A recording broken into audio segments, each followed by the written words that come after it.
que lidam, que trabalham de dia para comer de noite, como é? Os empreendedores. Aos empreendedores. Acabou, né? Veneza tem 36 milhões de turistas anuais, vazia. Tu imagina o prejuízo econômico para a cidade e para a economia da cidade, né? Pois é, eu não conversei ainda com o Jorge, lá de Maiorca, na Espanha, mas Ah, eu é isso. estou Ele deve curiosa para estar. falar com ele para saber como é que está a questão dos. Porque eles lá vivem exatamente só do turismo, né? Na Espanha também é a mesma coisa. A massa de turistas é fantástica o tempo todo, o dia inteiro, o ano inteiro. E milhões, né? Tipo essa em Veneza, né? Na França são 50, 60 milhões de turistas anuais. Imagina, divide por dia para ver a quantidade de gente que tem na rua. E tudo vazio. Companhias aéreas falindo. Falindo. Prejuízos gigantescos pelo cancelamento desses eventos de navio, os barcos todo parados, quer dizer, é como tu está dizendo, é um ataque à economia. O coronavírus atacou a economia, não as pessoas, porque ele, na doença em si, quer dizer, só nós que somos mais velhos que não podemos nos cumprimentar de mão, só por bater o pé. Pois é, Mas essa do bater o pé, eu não vou bater pé para ninguém, eu acho tão feio. Agora me disseram que não pode mais dar beijinho. Eu também nunca fui muito, acho beijinho demais também não. Mas um cumprimento de mão também já tá, não deve mais fazer, né?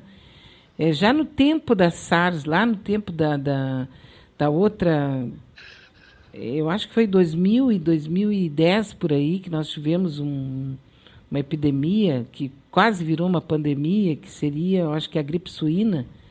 E ali, foi. então, eu me lembro muito bem, porque nessa ocasião nasceu o meu neto, o Arthur. Então, eu Ah, tenho uma memória, assim, sabe, quando tu liga fatos, né? E eu me lembro muito bem que era uma preocupação estar sempre com o álcool gel e tal, e daí ele bebê nasceu e tal.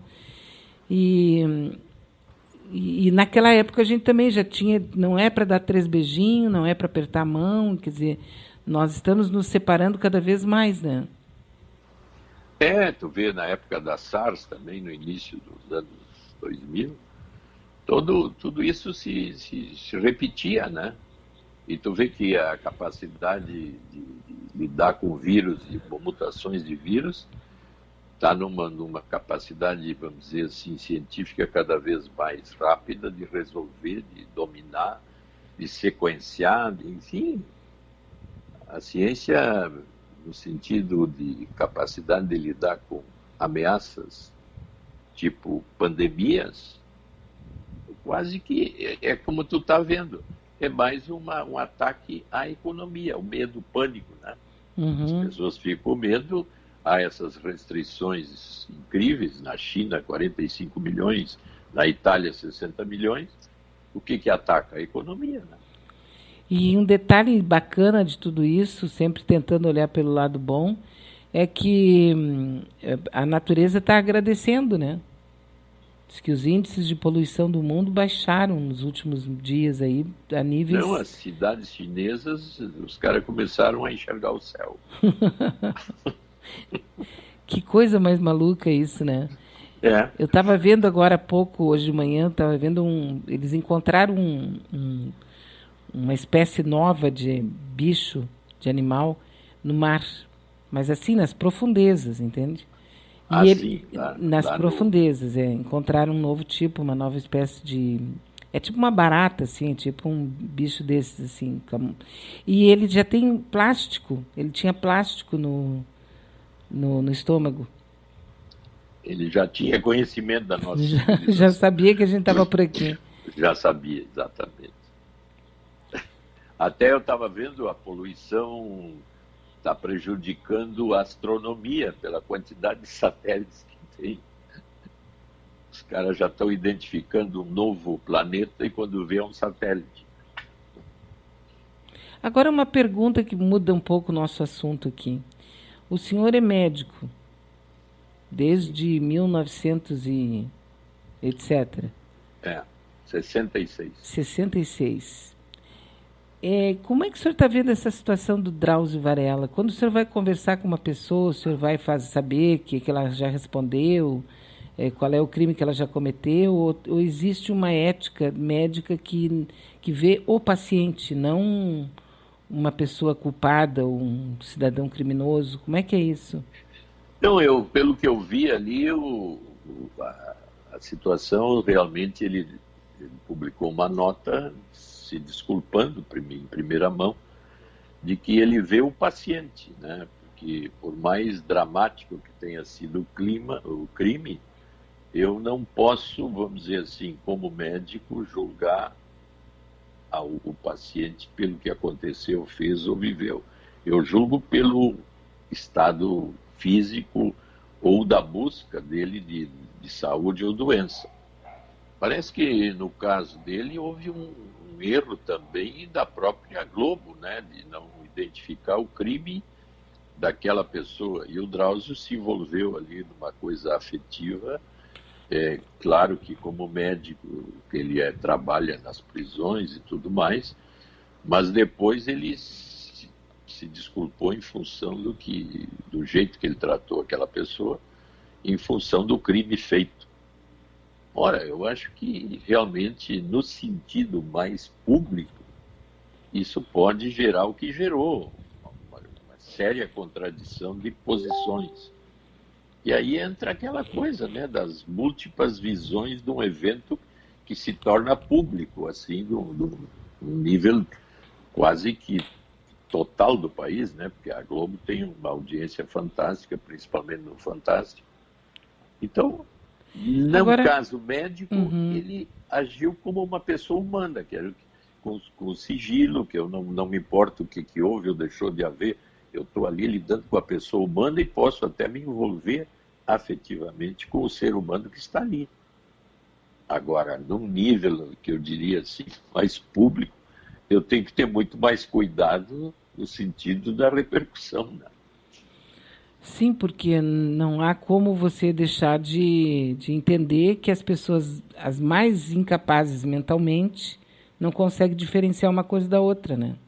Não, então, quando é público, eu tenho que ter muito cuidado com todas as implicações daquilo que eu vou colocar em público.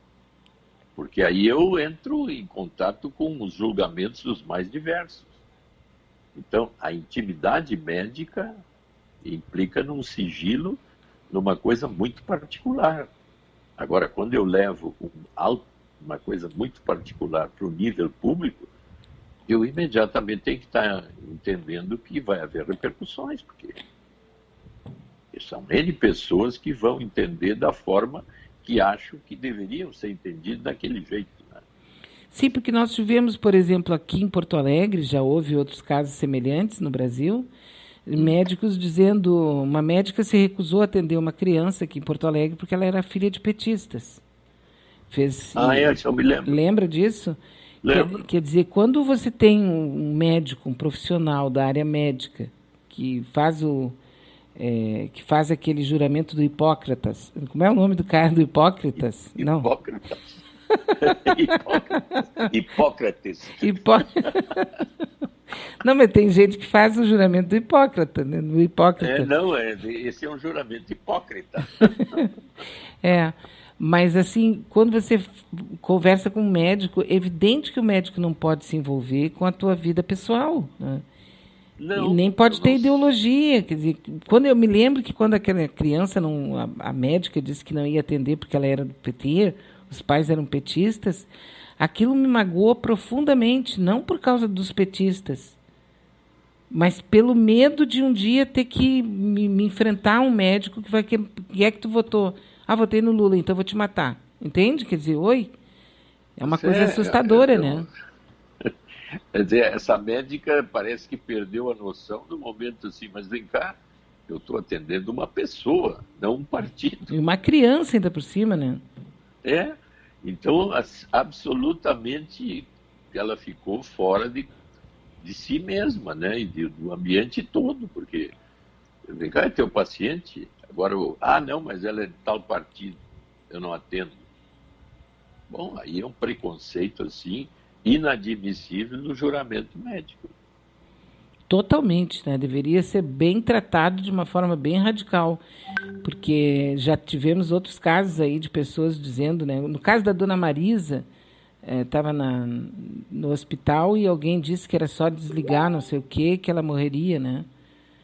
São coisas assim terríveis que a gente vê. Então, quando tu vê um cara como Drauzio Varela, que é extremamente humano, ter que se justificar por causa dos imbecis, eu fico chateada, sabia?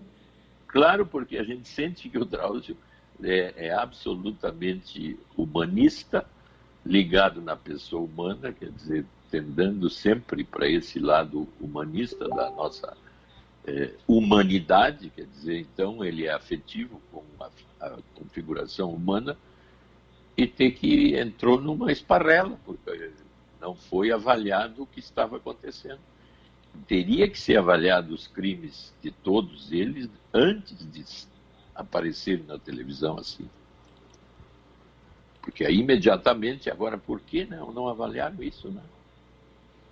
Pois é. É estranho, fica uma coisa meio em nível, vamos dizer assim, social maior. Eu não posso levar situações altamente polêmicas, porque vou gerar um protesto, uma situação difícil, quer dizer, então a gente...